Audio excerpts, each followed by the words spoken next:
নমস্কার বন্ধুরা, all time রান্নাঘরে আপনাদের সকলকে স্বাগত জানিয়ে শুরু করলাম আজ আমার পায়েস রেসিপি। এটা আপনারা পায়েস, পরমান্ন বা মিষ্টান্ন যাই বলে থাকেন না কেন, এটা কিন্তু প্রত্যেক শুভ কাজে আমরা প্রায় করে থাকি। তো আমি কিভাবে পায়েস রান্না করলাম সেটা আপনাদের সঙ্গে শেয়ার করছি। তার জন্য এখানে আমি 2 লিটার পরিমাণ দুধ একটা কড়াইয়ের মধ্যে বসিয়ে নিয়েছি।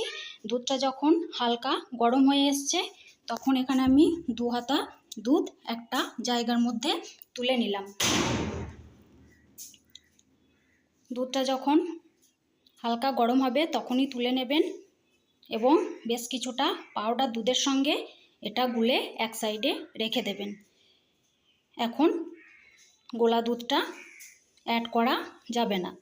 তারপর এখানে যখন দুধটা ফুটতে শুরু করেছে তখন এদিকে আমি একটা তেজপাতা এবং কিছুটা থেতো করে রাখা এলাচ দিয়ে দেব। অবশ্যই এলাচটা থেতো করে দেবেন, তাহলে খেতে খুবই সুন্দর হবে এবং একটা সুন্দর স্মেল আসবে। তো এইভাবে দিয়ে দেবেন।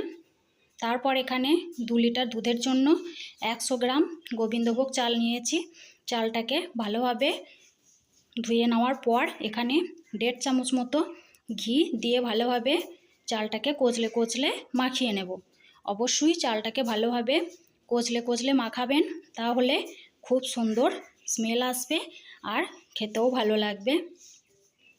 তো মাখানো হয়ে গেলে দুধটা খেয়াল রাখবেন, যখন একটু ঘন হয়ে আসবে তখন এই চালগুলো দুধের মধ্যে অ্যাড করবেন। দুধটা ঘন হয়ে এলে পায়েসটা স্বাদ আরও বেড়ে যায়। তো এইভাবে মাখানোর পর দুধটা যখন একটু ঘন হয়ে এসছে তখন আমি যে চালগুলো মাখিয়ে রেখেছিলাম সেগুলো দুধের মধ্যে অ্যাড করলাম। অ্যাড করার পর ভালোভাবে নাড়াচাড়া করে নেবেন। খেয়াল রাখবেন যাতে তলাতে না লেগে যায়, আর নাড়াচাড়া বন্ধ করা যাবে না।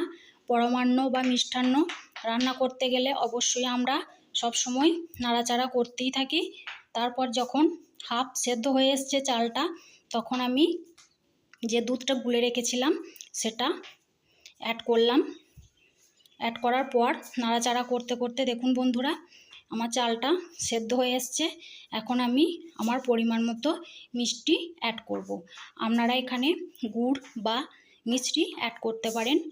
তো চালটা যখন সেদ্ধ হয়ে আসবে তখনই অ্যাড করবেন, তার আগে অ্যাড করলে কিন্তু পায়েস সেদ্ধ হবে না।